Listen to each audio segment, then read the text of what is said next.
So we are back with a brand new movie on What If Naruto X Rebecca movie, but before we start, be sure to subscribe to our channel and like this video. Now let's begin the story. The city is loud today, a child mumbled under his breath, hearing the roars and cheers of thousands. The wizard king Julius Navachrono, he only saw the man through his speeches and just making rounds to view those under him. He recognized the man and his strength to become wizard king, after all he never met the man. Screaming his name and title, hoping for him to smile and wave in your general direction. I would be lying to myself, saying he didn't wish to be in his position would be a lie. Wealth. The wealth, strength, position of power would give him everything he needs to achieve what he wishes for, but enough daydreaming. He has work to do. Ripping apart the ground, making fresh soil for coming crops is just another day's work for him. He just hoped his mother wouldn't do something too outrageous. Staring over his mother just did what she normal did. His mother, he loves the woman more than himself. She was a mage skilled on too. Of course, battle for life and death can break anyone, just like it took his father and his mother's mind, or so he hoped for. Maybe those royal asshole are right. Maybe Hess just a bastard child of a weak-minded immigrant, staring at the swing he got permission of the owners to build. The woman looking younger than 20, giggling like a child, swinging back and forth, screaming in joy about how high she's getting. Of course the yelling was made of gibberish she always yells. The woman slim, in a healthy way to believe it or not, her hair long braided, red as blood with purple eyes, got her attention from many men. That all found out the overprotecting child that broke their overreaching hands. Good lesson on personal space, he told himself. The son smiled watching his mother swing back and forth in the new dress she kept bringing him to. Shaking his head he went back to work. Well, he did study magic himself. Has still a bastard son of an immigrant. If it wasn't for his work ethic and ability in a farmhand position was out of his worth, to a point staying in the owner's stable is honor and lucky. Crushing the ground, keeping an eye and ear for his mother, he thought. Hess 15, well in October he'll be 16, but it's March, around the time those fireflies float around, meaning tonight he will be given his own grimoire, magic books, a part of you no different than your heart. In his spare time he reads his mother's, her grimoire is a creation style. Making their mana and the mana around them solid, powerful, makes sense why it's a 4-leaf clover. But his own, the thought coughed him to a point. The sun was setting, and he stood within a tower of unopened grimoire ready for those worthy. Ignoring the comment of his worthlessness and how he shouldn't be here, he waited, holding his mother's hand as she stood gaping at the different colors around her. He smiled seeing the two orphan boys. The short one yipping and yelling while the tall one just stood there not seeming to know what to do. It's been a while since he bothered talking to them. He hoped they would have the best of luck. He smiled wondering what his grimoire will be, probable a 3-leaf clover, normal for most, but didn't mean it was weak. The 4-leaf like many of the kings representing luck, respect, hope and love. Looking down he couldn't help but wonder if his mother remembers when she was given grimoire.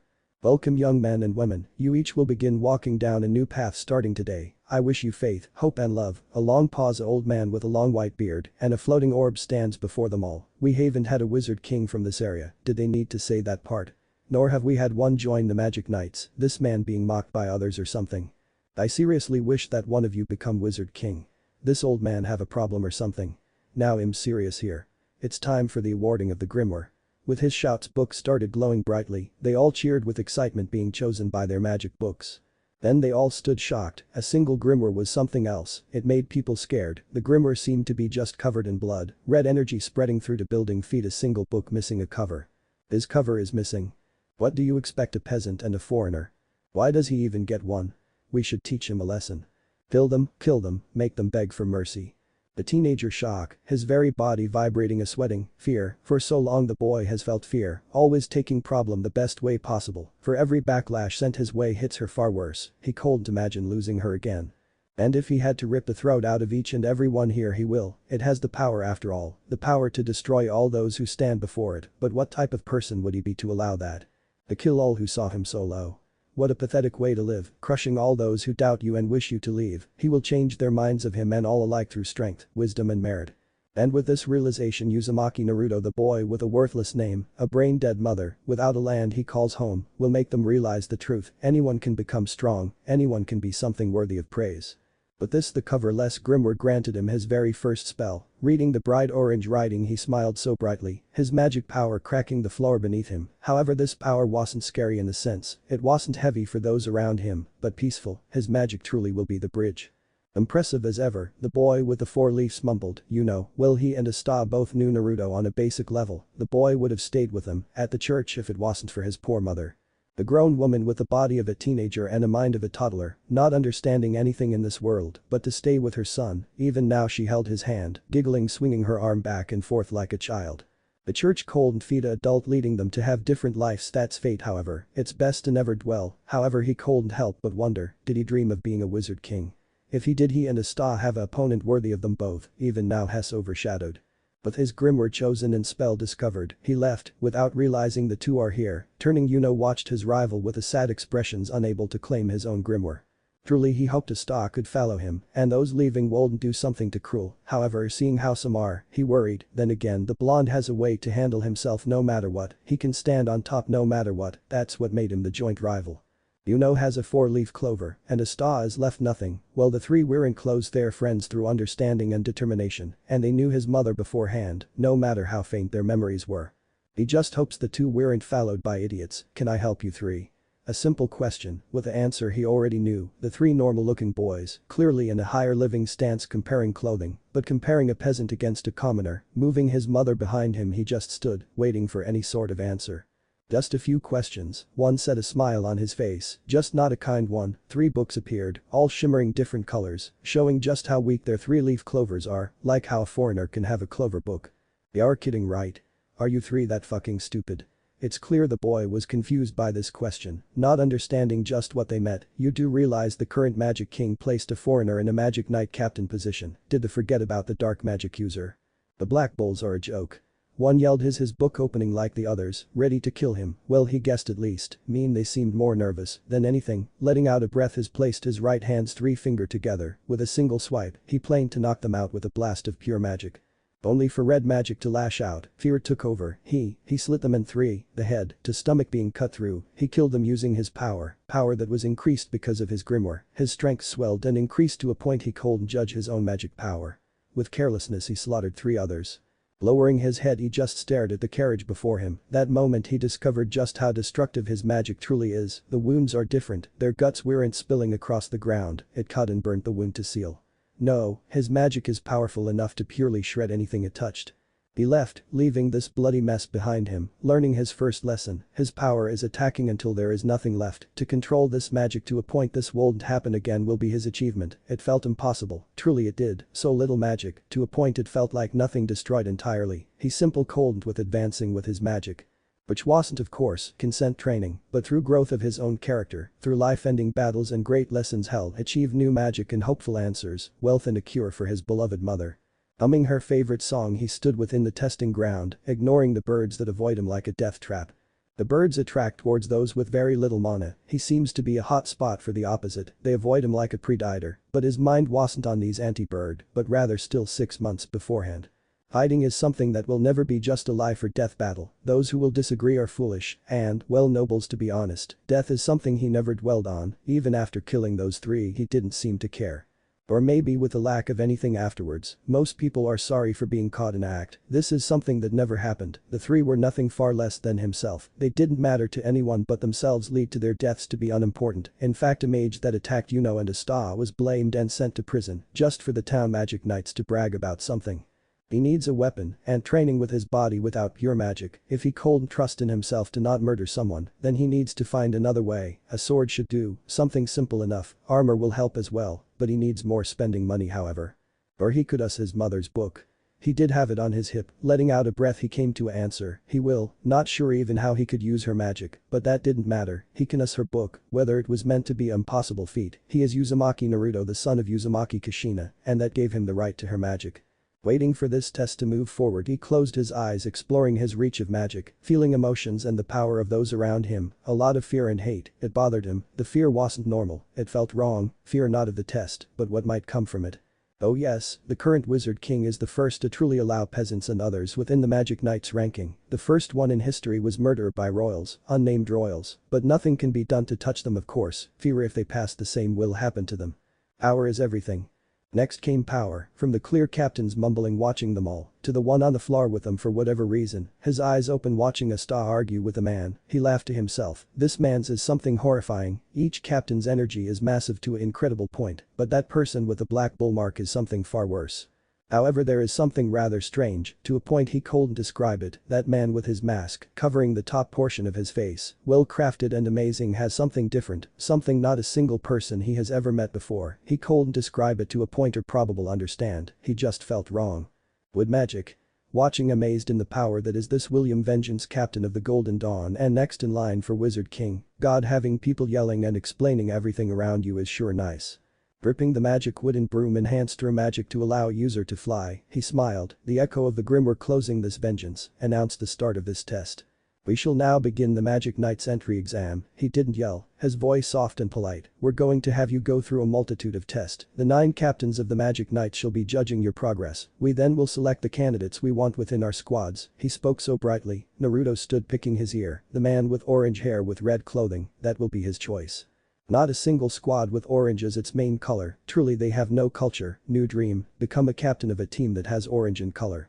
Those who are not chosen by any of the captains lack the talents needed to join the Magic Knights. The first test is to fly on those broomsticks. The man behind him, Vice Captain Possible, demonstrated. Sitting on a broomstick he pushed off, floating in place. The captain smiled. Any mage that can control his or her magical power can do this intently. It's the most basic method of moving for a mage, so if you can't fly on a broomstick there is no future here for you. What a blunt this to say for a kind hearing man. Not wrong of course, and currently only one person here who couldn't fly, the boy with no magic. The boy lacked any magic, empty in every sense. With a sign of the hand the test started, those around him nervous, trying everything they could to not fall. Letting out a breath he stared into the sky, watching that kid stand straight up on his broomstick. Now he needs to do the same. Refusing to be outdone he followed, posing the same he flew through the sky, making sure he matched the 4-leaf clover child into the air. Pride is his weakness, Uzumaki Naruto knew this himself. He swells with pride even with his misfortune. He truly is. Pride in his looks, pride in his strengths, pride in what he can do and has done, pride in caring for his mother and pride for killing those 3. His pride won't let him be outdone by some kid that couldn't show emotions properly. The next test he couldn't help but smile so brightly. He has so much mana he couldn't control it well. Everything he tried was destroyed, lining up and side by side with about a brick wall in between them all. Make your mana destroy the wall, showing them your magic power. He smiled, holding his open palm out. Magic is shown. The brick wall, ground before him, part of the building and area before his is destroyed and scared. Shock rocked the arena. Everything before Uzumaki Naruto is destroyed, leaving a scar on the world that this is where he made his debate in this world. A peasant with more pure magic power than the nobles before him. He blew everyone out of the water, those who came before and will always be less compared to his power. He made a mark no one can ignore. Even the next few tests he swelled and glowed in pride. A flying target as he destroyed his own, without damage of the surrounding area, showing how little control he had. It was all he could do control-wise. He still couldn't do anything more than this, he just didn't understand how to improve his output.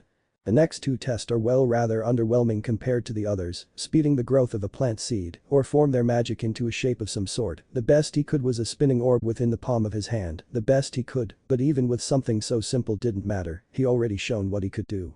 Next is the final test. Thank God, he was becoming bored with simple tasks. In this test you will engage in actual combat, you will pair up and fight someone in combat. He declared, Naruto himself glaring at the masked man. Well, fuck him right, he just blew up an entire section of the building and hilltops around them in a single spell. No one would be willing to fight him in an all-out combat exam, no goddamn way someone would be that crazy. Eumaeus, your Grimmery, I'm sure you mastered a attack spell or 2. He smiled, truly wishing to see different forms of magic. The match is over when a competitor either gives up or cannot fight any longer. We also have a mage who can use healing magic as well, so fight freely. Knowing everything they started gathering his pairs. Fight after fight they all watched, some amazed, others scoffed seeing peasant magic, or some remained silent, not caring for any other fight. The blonde waited and waited and waited, not a single person seemed willing to fight against him. But he scared that many people off. Scratching the scruff on his chin he laughed, maybe making a mark wasn't such a great idea after all. Hey kid, looking over he stared at adult, standing taller with a full graying build. He waved, name's Juno, you? He waved seeming rather pleasant. Uzumaki Naruto, but just call me Naruto. Not many people could pronounce his name correctly. Damn strange name, going to call you kid, since you know, you're a kid. He chuckled nervously, so, yeah, I have a offer. The man is scared, so I'm not new here if you couldn't tell, but this is something I always thought was impossible, for someone like me to be a wizard knight. Now that's pure nonsense, but then people like you came about, so yeah, got to give it the good old try. Or 7, there isn't a make amount of time someone can take this test. He paused, catching his breath. Weird I know, but what do you know, you know? Getting sidetracked, so how about I do you a favor of being your punching bag and you let me show off a spell or two, deal? It's a win-win, you know, he smiled, nodding. The man did something very unexpected. He hung an arm around his shoulders, giving himself a cheer. Step 1 of 9 complete. He roared in victory. 9? Naruto asked, the old man sweating hearing him. The hour too young to understand, the man lied through his teeth on this part. He is a kind man, about to be 25, just looks older through stress of his life and so forth and so forth. Don't do anything strange, old man. What's your magic anyway? To fail 7 times. How does one fail this much? Well, it's pretty simple, just a form of fire magic, warmth, more support than anything, healing, buffing, curing, that sort of thing. The problem are nobles are fucking assets, always pick on the little guy over and over. Resting his chin, he watched 2 nobles fight, the boy using incredible wind magic, destroy a massive ball of blue light. Whatever that magic is, just looked like a ball of wasted energy. That's Juno. Hey, like Juno? He laughed, interrupting the child. As an orphan peasant, the old man looked blank hearing him. He had to be fucking joking. My magic is hard to control, it's devastating and destroyed everything in its path, but don't worry, the worst it'll do is take a finger or two. Naruto smiled as the two stepped onto the field. The old man snarled, his orange glowing book seeming on fire. Brat just had to make a comment about taking his fingers or something like that, then he blinked, his book having a 4-leaf clover, golden as the coin, and holding the book in his hand, not bothering to have it float in place. He realized just what the hell did he get himself into. Here I come, kid. He roared, flipping through his 4 spells, warmth, creation, magic. Heart of the sun. A light appeared before him, his magic power seeming to triple just behind around the buff spell, combo with warmth, creation, magic. Light of Apollo. Fire, each finger arrow fired, burning the ground. He watched the boy smile. All 10 hit, the old man stared, slightly worried. He didn't expect the kid to just smack it in his face. He then smiled, a wave of wind lashed out, nearly taking him off his feet. Oh well, isn't that something? Just what type of magic do you have, kid? This boy smiled, his blonde hair flowing freely, a gust created through his magic spiking, Hess making a gust of wind without realizing with his own magic force. What a fucking kid. Mana solid creation. Serpent Slayer, sweat pouring from the man's forehead. He had to think of something, his eyes wide and leaning back. He felt the power of a golden light sweeping across the sky, falling to his back. He cursed, if it wasn't for the buffing spell his head would be gone. Getting to his feet, he barely made it out. Warmth creation. Phase shift, his solid form leaving. He slipped through the blonde's attack, the ground he was on shattered, the boy's glowing blade destroying a chunk of the ground. Good thing they're the last ones fighting. He couldn't help but smile, coming back into a solid shape. This kid is doing amazing, making them seem like a step ahead of the rest. Warmth creation magic. Wrath of Ra. A small ball of light appeared in his mouth, it fired. This is his strongest attack, but outside his warmth, it's nothing but a single light of Apollo, so he didn't aim for him per se, but the ground they are. Wrath of Ra did more than just burn through, the ground shattering. He lost footing, he smiled, this damn brat smiled, surrounded by fire, well, to burning in a physical manner, but burn through one's mana. He smiled, so confident in what he can do. He watched him word spells, bastard lowered his voice, so he couldn't hear what this spell can be. His heart skipped a beat. He swore, a knife and chain nearly took his head. The cut on his cheek is proof enough. Why the hell is the kid after his head so much? He let his guard down, falling off just enough. Naruto decided enough was enough, seeming to appear before him. The brat sank a fist so deep within his stomach, Juno would swear his spine was brushed. The fight ended there and then, with Uzumaki Naruto standing before the man, hand out to help, healing his wounds. They stood by each other, the fight's over and the picking began. Hey kid, that wasn't mana's own, was it? He just needed to know how outclassed he is. No, just forming my mana into a solid shape. What about you? The hell is warmth? Fire or not? It is, but more on a magic field than physical. It doesn't burn flesh, but affects mana. Pretty dope magic for some back alley peasants like you and I who. The blonde truly laughed hearing the man. You're strong, why didn't you pass beforehand? This man knew some incredible magic, so why didn't he pass in the back? Well, I could only fight nobles, so I won't try, just surrender. I don't have a 4-leaf like you, kid. I gotcha, damn bastard Samar. The small talk kept going on until Juno was finally called upon. It's a pleasure to see you again, Juno, William spoke, the captain staring at the older man. You never give up, do you? He laughed hearing a magic knight captain tell him this. Never give up, you know, rubbing under his nose a little nervous. He truly showed them everything they have, starting down at Juno. He couldn't help but smile, the man's simple average on the front level, dirty brown clothing covered his scuff marks and dirt, black hair cut short and uneven, brown eyes, a slim face with slight scarring here and there. Juno is someone you see and don't remember until he opens his mouth and you hear just how charming his personality is. Wise words, you impress some of us. He is given two options, the Green Mantis and the Black Bulls, Yami the Black Swordsman and Jack the Ripper. Damn for no one to two of you, did better than I thought, I'll go with Sword Boy, no offense Jackie, but black is better with red, he laughed a bright smile on his face. No problem, green's not my favorite either, the Ripper said staring at the Black Bulls captain, the two already known to be rivals in almost everything. You know you may step down, after I'm finished you may join your captain, William spoke truly happy seeing the man finally achieve what he wanted. Number 163, Naruto walked up a rather calm look. William stared at the child, his eyes catching, standing out in every outspec, the boy from what he understands is much like Yami, a foreigner from the same country and peasant of course, the boy clearly works for everything he earns, you can tell by seeing different single features in the way they stand, walk, spec and their clothing, his hands wrapped around the knuckles. William would guess he broke his fingers and knuckles multiple times, wearing a dark shirt, a red scarf with a matching overcoat he dressed like someone from a different country, Hess even wearing strange shoes that show his feet. His hair spiking wildly, eyes a shimmering purple with strange whisker birthmarks on his cheeks, of course the way he dresses and his looks didn't interest him at all, but his massive amount of mana that pours from him, like a radiating sun in the center of the room. Every hand rose, the blonde didn't seem surprised, didn't seem to care nor seem surprised. It'll be going with, he stopped, his eyes narrowing, clearly staring at the Captain Figoli in vermilion, orange hairman in red, they all but two, the captain of the Black Bulls, and Green Mantas laughed, the rest just stared lost and shocked. Hey kid, did you forget the squads or something? Juno asked him braced for the kid, he picked a squad without even knowing its name. Can't forget what you don't know, orange is the best color in the world, so eyeliner man is the way to go, he crossed his arms, nodding his head up and down, ignoring the shocked look surrounding him. He insulted a captain, the captain of the Crimson Lion's second best squad, with one of the strongest mages that can run for Wizard King just stared, the blonde just stared into his eyes, seeming unwilling to back down. You wearing makeup right? Weird, but looks dope, Figoli in vermilion laughed, he truly laughed, in a world where people are scared to spec to him, people bowing, people giving him discounts when he entered small shops, having someone be so uncaring about his name and title is a welcome surprise. It'll grant your wish Uzumaki, but I'll warn you here my squad isn't made for the weak. Figolian didn't see this as a problem for this child, but that didn't matter, growth is required in his squad, being okay with your level is something he looks down upon. The blonde just smirked, leaving he watched the others picked one by one, the moment of truth is near, will he be able to bring his mother with him? Even with what he can accomplish, he didn't have the heart to leave her. Figoli in vermilion left his vice captain Randall left, his vice captain a tall slim man using wind magic, after hearing a request from the more promising of the two members he accepted this year, he left leaving Randall to escort the other fresh pick home.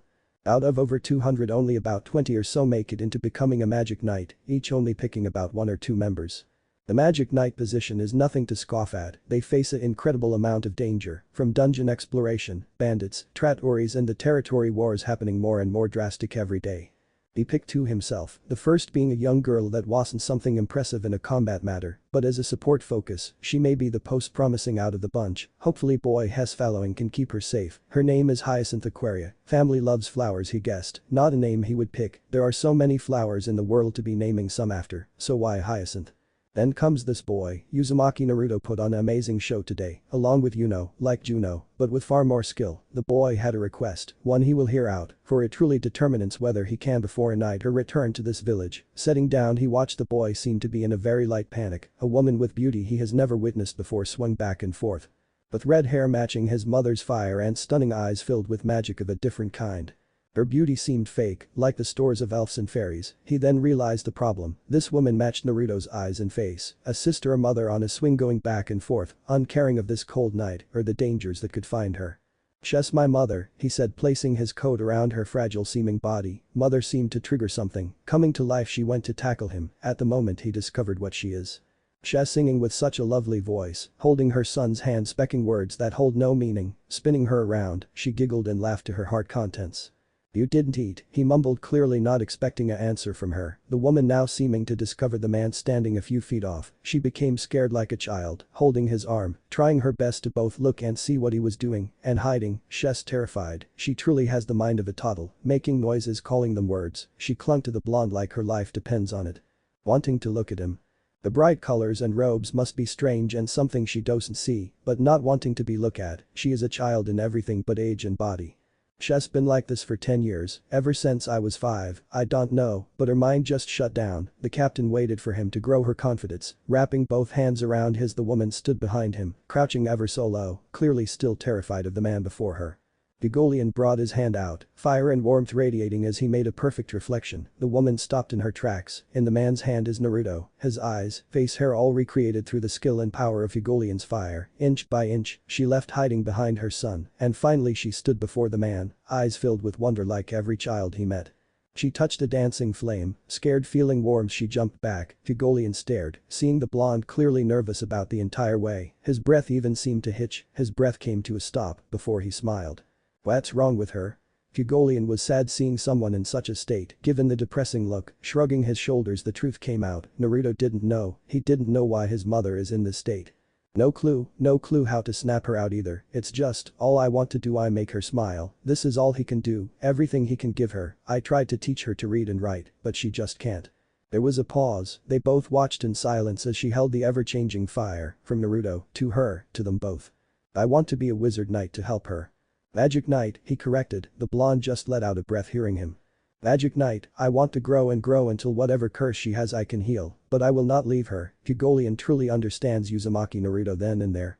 The boy was born with nothing but the name he was given by his mother, his entire person, everything he does, everything he will do, and every breath is for his mother. He will turn down a Magic Knight position and live and die as a farm boy to be with his mother. I respect you, Ugolian spoke without so much of a hesitation. There is no rule against it. It'll allow your mother to stay in the house of the Crimson Lions. However, you are a magic knight, you protect this kingdom and all within. If I discover you are falling behind or ignoring your duties, it will become a problem. He cold stressed this more. If he leaves his duty as a magic knight, he will leave. He won't allow him to live off his squad without dedicating himself to the cause. Of course, you have my word. The conversation didn't end there, however. With the moment granted, the mage crossed his arms, staring at the boy with strange interest. There are 9 Magic Knight captains in total, all having amazing abilities in magic, some more foolish in their beliefs, others wanting nothing more to destroy strong opportunities, and 2 doing this in hopes to repay the current Wizard King. I joined because I believe it's my duty, he explained, staring at the woman playing with his fire. I became a magic knight because I was born with incredible strength. My dearest sister made sure I would keep growing. As I grew, I despised this. Royalty is all that matters. The most looked up to become nothing, but idiots who never trained, never grew, never fought for anything besides their own ego. I fight to change this kingdom, to give the ones who want more, who can become more, have a chance. If royal or not, Ugolian explained his goal, what he wished to achieve as Wizard King. He has the intelligence to win, he is the smartest captain by far, however William still remains the strongest. Yami is no one to look down on like the others, the man is something different. As the Wizard King, one must be the strongest, made the wisest of any other, can't risk being an idiot after all. There is an angle being played here. At that moment Naruto realized this. Before the exam, we're told by the keepers what grimoire is given out to each child. You had one with no cover, just pages and the back, so whose grimoire were you using? He is no idiot, you don't become a squad captain, nor live this long being an idiot. Each grimoire is recorded not through the exam's trial, but through the wizard's place in each location. One can get a grimoire. The 4-leaf clover is rare, a legend even, a single one was recorded, and that belongs to Yuno. Not to the boy before him. The child was said to be given a grimoire with a missing cover, much like the current Wizard King. Julius' grimoire is massive, wealth adds, making it an understatement, but the point remained, Julius' grimoire never had a cover. He was a joke at first, a man given a single page rather than a book. Truly, he proved them all wrong. My magic is strange. He paused at this, not sure how to go through this. With a long pause, he showed the man his book, a single page, the front cover missing, seeming to be torn out and discarded. There was no proof of being a Clover Kingdom grimoire. Hess right, the book not having any front cover, seeming to be torn in half, felt evil, felt alive. The captain has never felt anything like this before, it's unnerving to be around it.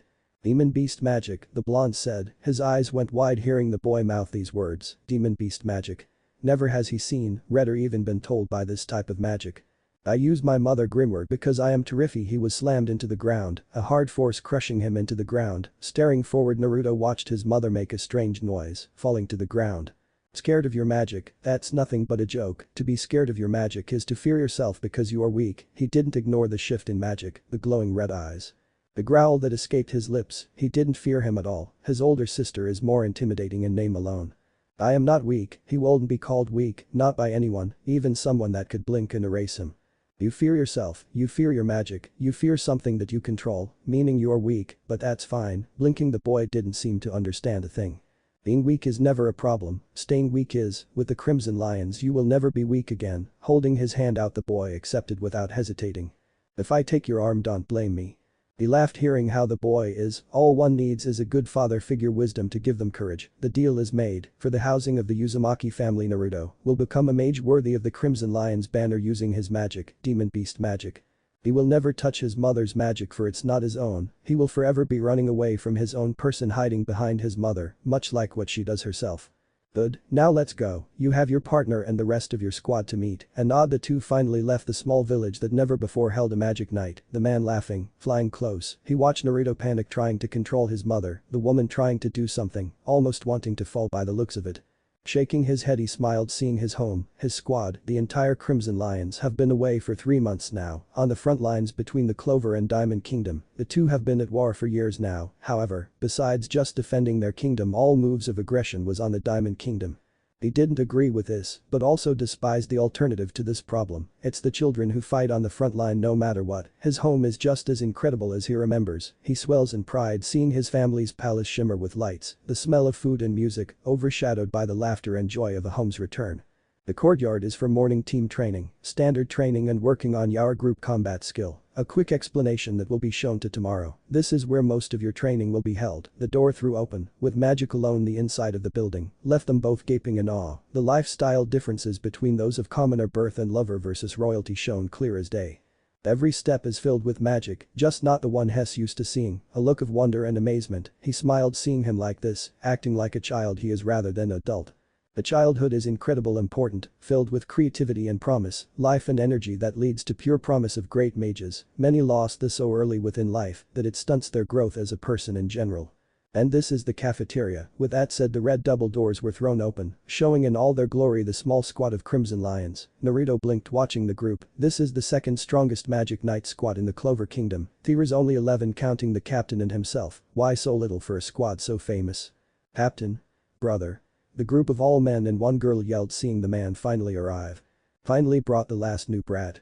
The first man stepped forth, a man with brown hair and a slim build. He has a scar on his forehead. He also has a stubble mustache and goatee. The man overall seemed lazy, a go with the flow type of person. And who the lady? They all stared, never expecting a grown woman to follow their captain. Man never had any luck with women, seeing how overbearing his family can be. His sister rather being the overbearing one. She's my mother. The man didn't ignore the sign, the scared woman retreating like a child. They all seemed to catch on rather quick. This is the Vice Captain Randall Lufter. Treat him with more respect than you show me, the captain said staring at the blonde. Respect didn't seem to be his talent. After all, he was insulted for picking him. So does he do your makeup? He said in such a dry way, clearly a punch thrown for making that statement. Gogolian smiled. He let this little makeup game pass for some time now for a single reason. Insulting him in front the entire Crimson Lions would be far worse punishment. The boy yelled, being held upside by a gust of wind. The captain and his vice captain staring at the boy. His mother just laughed floating at his side. Looks like you both are having a hell of a time. They laughed, the blonde blushing, purely embarrassed being handled like a child in such a easy way. He does his own makeup. Having his answer, the blonde landed on his butt, grunting as his graceful mother landed on him. Form up and introduce yourself. Highest ranking first, the captain spoke up, like instructed. Each and every member of the Lions lined up in a single file line. Naruto stands before each and every one, and at the moment he realized. He is the second weakest person here, each one would crush him like a grape, annoyance damn near, letting out air he realized just how low he truly is. Gareth, just Gareth, the large man uses iron creation magic, a rank 3 senior magic knight. Rockin, just Rockin, the uses stone magic, another third ranking senior mage. Then Benfinca bronze creation magic, a 4th ranking senior magic knight. Urban Charger, a sandstone user. Naruto not understanding the difference between stone and sandstone. What is it? Stone but sandy. The man is a 1st class intermediate magic knight. Forte Gris, finally another fire mage, Hess, a 4th class intermediate magic knight. The last member is a tiny, petite girl, her short blue hair held back by hair clips with a church's cross, a overall nervous look to her, from her eyes unwilling leave the floor, her eyes a shimmering teal color with a small beauty mark under his lips, wearing a black robe matching the style of most guilds. A seemingly too larger of a shirt made into a dress with a black belt strapped across her stomach. Her name is Tassinth Aquaria, the small girl having a very small voice. Naruto just stared at the girl. Why did her name ring a bell? Naruto Uzumaki. Captain, sir, what about your brother? Forte asked, lost seeing not seeing the boy. He will be joining us in the morning. Mother wanted to throw a celebration for him. His mother always cared deeply. Her party was crying, losing another child from her den. Naruto, Hidescent, you two will be the new two-person squad. I have hopes for the both of you. Don't let me down. The captain spoke much like one.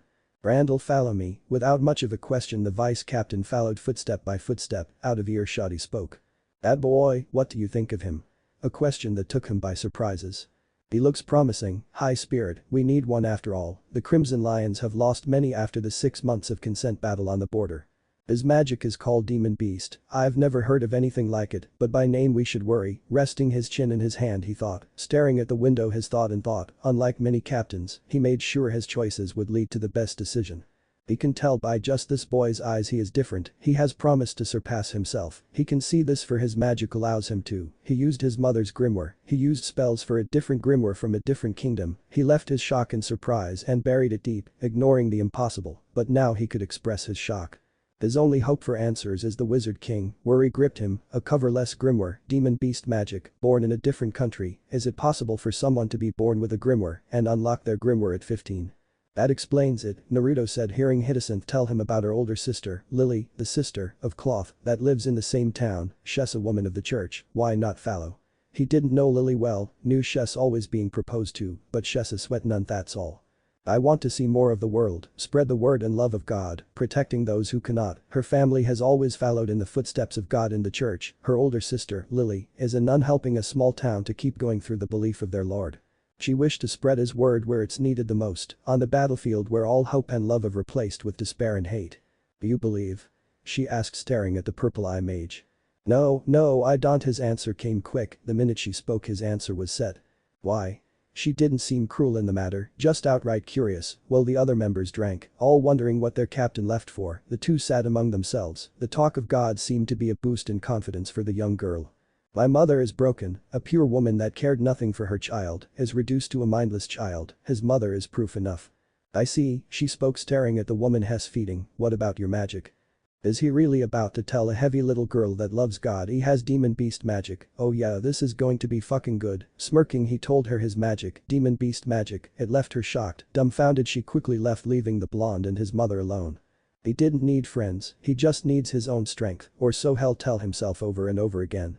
His own room, the thought is strange, confusing, is just unbelievable, standing within the large room filled with dresses, desks and other furniture worth more than his life, it left his breathless for a long time, more than it's worth, the room having red paint with gold lining, he just took a deep breath and took in his surroundings. The stank of cow shit didn't linger, the sound of tools clashing, ground breaking, drunks roaring, and most importantly there wasn't a kid screaming about marriage. There is peace, and quiet, a place he didn't need to watch over his shoulder, a place he could hide his mother from this world. Don't worry, I can build a swing in here, he said, seeing the woman swing her legs back and forth, sitting on the massive bed, clearly missing being off the ground. I have a lot of studying, he mumbled, seeing the note and massive book on the desk, seeing how it didn't have his name, a simple single word, memorize. He needs to read the book of law of the Clover Kingdom, memorize the formation every squad uses for joint missions, the territories around the Clover Kingdom, along with the same information of the other nations. Better start now. He mumbled, not wanting to do this. Hell, he barely finished teaching himself to read and write. Rubbing his eyes, hell start when She's asleep, so he chose to look around, his eyes narrowing. Each drawer he checked they had clothing in their size, all in bright purple, orange and fire red, clearing, saying something about the group's fashion. Rolling his eyes he slowly smiled, Hess being wearing the same damn dusty, stained, smelled of sweat and blood outfit for years now. He even smelled the clothing, smelling nothing is amazing, something new, something fresh and clean. He nearly ripped his own clothing apart, standing before the mirror he stared. It's strange, he never seen his reflection before, besides in water of course. For the longest time he just stared, his hair a bright sun color spiking in every direction, somewhat washed. The river always helps cleaning yourself. Maybe I should have it cut, he mumbled, his purple eyes shimmering. However, he finally discovered something. He looks tired, from how narrow his eyes tend to be, along with the bags. Running his fingers on the strange birthmarks, he stared at his different scars. Living his life, he always cut himself some way or somehow. Part of his right ear is missing. The cut starting above his lip and going down to his chin. A drunk man with a knife tried to touch him, mother.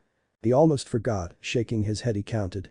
I need to eat more, he mumbled. Well, he had muscle, more than many his age, but he starves himself to a point it's a normal feeling. Even that feast he ate very little. He cold and shoved food in his mouth. He ate very little, so he must eat very little. His stomach would burst open if he ate like he wanted to. My life, I guess, he mumbled under his breath. He never really thought of this. All that matters is his mother. The thought of her and living his life made it impossible to stop and look back, or at the condition Hess in. Hell need a diet that is consistently changing. Rubbing his neck, he let out a breath. Royal-worthy clothing is something else, light, warm and soft, well made with fabric he won't be able to porousness, wearing a black long-sleeved tunic pants, a open orange long sleeves and high collar. The shirt is decorated with gold-colored fabric with vertical stripes design on its edges, collars, and along the sleeves, a red fabric belt around the bottom, keeping his new shirt tied. The sun is down, the moon high in the air. He let out a long and painful breath. It's bedtime, staring at his pouting mother mad about the lack of a swing. Shess going to be pissed, she hates going to bed. When Shess told to, closing his eyes he felt tired. He never felt tired, he truly didn't understand. He lacks everything, food, water, sleep, everything, yet he never felt tired. He never felt weak. Rubbing his eyes he cursed. Joining this place is what he wishes for, what he tried to achieve. He met people that would crush him, blink and turn into dust. That's something he never experienced before. Before he was the strongest, even before discovering his strange magic. This entire emotion is something he has never felt. Time for bed, he said lower than a whisper. Bedtime is annoying. She didn't care for this either. Undressing his mother and getting her into PJs is and will always be the most annoying thing in the world. She fought tooth and nail. Why? Because Shess, like a child, play for an hour and sleep for 3, over and over, and when Shess finally in bed in her pink PJs she fell asleep. White as death, Naruto stayed up. He couldn't sleep, body won't let him, so he studied, read, wrote down shortcuts and reminders and everything in between, ignoring this strange and off-putting emotion to the back of his mind. He read and read, going over everything he could, over and over, until his eyes felt heavy, his body shutting down, finally falling asleep without much of a problem. Randall smiled, standing within the room given to the Uzumaki family. He read over the notes this boy wrote. He is always given the honor of team training, his captain handling one-on-ones with members and finding what they can excel at. This morning he checked on the girl who slept her heart out, not bothering to study on the law and roles of magic knights. This boy has entire pages filled out, books open to random pages with sentences circled and other reminders. Smiling, the scared man kicked out a leg, smiling wider seeing the boy save himself in the chair. Silent as possible, the two just stared. Let's go, the vice captain said. Dancing in the wind, he jumped out his window, 3 stories high. The wind mage landed soft as a feather, making not a single noise. Nothing, he isn't real compared to the crushing ground and the crude curse of the blonde boy. He laughed. The boy was so pissed he jumped out of the same window, learning to run his magic through his body so he couldn't break his legs. "You're lucky you didn't wake her," he said, clearly not happy. Then again, he looks no different. Same bags under his eyes, reminds him of that yummy fellow. "Really now? What on earth would a kid like you do?" he asked, clearly mocking the boy. A single gust of wind, his spell book still in his pouch. The boy tried to attack him, he couldn't help but laugh. "You're 20 years too early to try, kid." The man clearly enjoyed himself, striking a strange pose, all around them watching the blonde get to his feet over and over again. "But if you insist, why not show us what magic you have?" he said, trying to draw out whatever spell type this boy has. Demon beast magic. It made no sense. All magic is directly related to the base elements, fire, water, wind and earth. Rare occasions where someone has space and light magic. The Wizard King himself uses time magic, possible to combination of light and space magic. So what on earth is demon beast magic? The stories are true, the book missing a cover and glowed a strange red. Did were all incredible powerful mages that survived war and battle. Do not be scared, he cannot fear his power, he will be worthless if he did. I have a spell, so here we go. His confidence low, he spoke, his first spell for the first time. Demon beast release. Human sacrifice release. Randall's eyes went wide hearing him. What on earth, what the fuck type of spell is this? The world is painted red, energy, mana they can see which should be impossible, swirled and formed into the body of a giant fox. Staring down, he felt fear rock him into the core. It then vanished. If it wasn't for the crushed and rocks falling back onto the ground, he wouldn't believe what he just witnessed. Staring at the boy before him, he didn't seem different at first, then he saw the small little details. His teeth become sharp, much like a woman in his nightmares, eyes a strange cat-like shape, blood and color glowing red, his whisker marks darker, seeming to be deeper into his skin, nails coming to a sharp end seeming to be like claws. Demon beast magic, what the fucking hell did it do to this kid? I feel different, he said, looking at his hands. Randall stared. His magic is different, shifted to a completely different person, a different thing. He couldn't understand what the hell did he just witnessed. If I'm going to just guess something, that spell is a magical self-buff, this is nothing more than Randall trying his best to understand this magic, by far the most complex grimoire he has ever witnessed. Spar with me, the blonde said, his smile slightly unsettling. Randall wasn't as strange to this look, Hess hungry. Alright, the man took a strange stance, palm of hand out, arm bent, standing on his left foot with his right resting on his knee. What a strange pose, made people wonder if he has toes. Gareth, would you mind reffing? Randall asked. The tall man nodded. The minute he told them to start, Randall stood and watched. This boy seemed to vanish from where he was. His mana didn't, of course. Wind erupting from the ground, his fighting style was shown, each point and joint of his body, releasing a wave of wind magic for defensive and offensive magic at the same moment. Dancing through the air he landed, posing in his little stance. Naruto, on the other hand, not so much, hand tearing into the ground, he forced to stop using brute strength and nothing alone. He vanished again, left this time, his dense and strange mana painting a clear trail. Randall bent his body at a strange angle, his palm slamming into the boy's chest. He didn't plan to blow him back in a violent gust of wind, but seeing how Naruto barely flinched, he become forced to. I can still sense your magic, kid, no matter how fast he is, he can react. Naruto threw his open hand down, magic and strength destroyed everything, throwing a cloud of dust and debris. Randall used his magic, everything he could muster then and there, blowing back everything he could, cursing, dancing away from the strange force of magic. If it wasn't for sensing him, the fight would have ended there and then. He stared at the boy, he stood there, one hand on the ground just staring. Standing up he took a deep breath, ready for anything, a roar that destroyed everything before him, ripping apart the concert ground. Feeling his foot fail, he used a spell.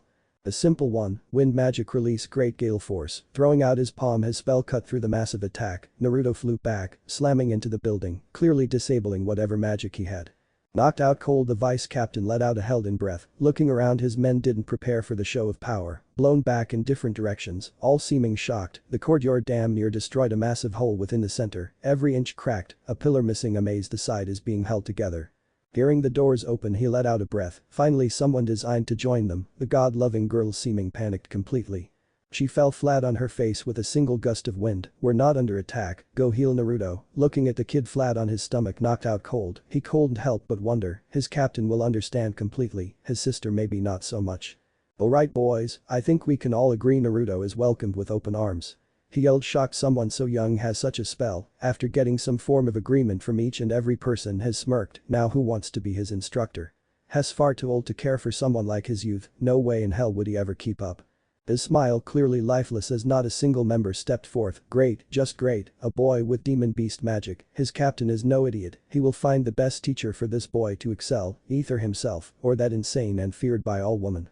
Prepare, Mereoleona is coming, he spoke, pure fear cracking his voice. All stood in dread looking over the destroyed courtyard. Mereoleona rubbed her nose, sneezing before her little brother's send-off. Shess clearly upset with his, not only finding the sound distracting but disrespectful. Sneezing is something she didn't do, it just never happens. I wish he joined a different squad, she whispered to her first brother, there, watching their youngest sibling and cousin celebrate. It's a family tradition to serve under the Magic Knights. Even Mereoleona served as a Magic Knight, for a very, very short time by request of her teacher, but she still did. Leopold is his own person, he is not us, he will grow powerful and stand his own way, her brother said, keeping a cool and calm voice. Hess so fond of serving as a Magic Knight with someone to support his fire magic will help him find himself. He will not grow if you pamper him. Nor will he if you belittle him. The two clearly saw the growth of their youngest brother in a different way. Mereoleona believing Leopold is weak without his brother, the other thinking differently completely. Prove her me wrong is the hope for them both. They both love each other and their brother incredibly so. Sadly, he has two massive shadows to overcome. They bother, weren't sure how he will achieve something like this. What about Mimosa? Mereoleona asked, seeing the little girl wearing the golden robes. She must have potential to gain the interest of William. She has never met her cousin, has really no interest really, however seeing the family traditional red robes missing caught her eye. Shess, our uncle's youngest. We have a uncle. She asked, Fang out, clearly lost hearing her brother. She had no clue she has a uncle. There are reasons we never met the man, but you won't find much interest in her. Plant creation magic, incredible at supporting and healing others. From what I know she doesn't have a offensive spell, a pure support. They both are never popular with this type of mage, forcing the team, normally 3, be formed only around her. She joined Golden Dawn, refusing to rely on her name for anything. This got her attention. She has promised to make a great vermilion, unlike her foolish brother. The two then stood in silence watching the celebration. Neither found of a gather such as this, for different reasons of course, but both couldn't wait to leave. One back into the wild and the other back onto the front lines defending the greatest kingdom. Does demon beast magic mean anything to you? The answer clear as day, the woman snapping her neck just to meet his eyes, clearly lost on the subject matter. Did something happen? She heard nothing of an attack anywhere. The boy by the name of Uzumaki Naruto, from the same land as Yami, they never did venture towards this unknown land. Interesting boy, his grimoire is missing a cover strangely enough, along with his magic affinity being demon beast magic, he left an impression on me, being able to use his own mother's grimoire like his own. This story seemed far-fetched if it was told by someone else. I wish to see him grow, however I don't see myself supporting his magic style. Someone knowing the mind of a beast would fit the discretion more so. Her eyes seemed to narrow, clearly knowing what her brother will ask. She stood in silence. In 2 months I will, however this will be my rules, my guidelines, my student. She clearly wanted everything her way, and to her surprise he smiled. I will make sure he won't disappoint then. His smile is wide, check to check he waved at his brother. Muriel Simple stood, seemingly to be lost in thought, a grimoire with no cover, only Julius had a grimoire in the same style, however the Wizard King magic is time has no beginning, nor end, therefore it's possible when he dies his grimoire will remain. Demon, beast magic didn't bother her, sounds like a form of animal-like magic. Demon on the other hand Simple confused her, she has never met a demon before, she travels the land fighting anything and everything she could. Thanks.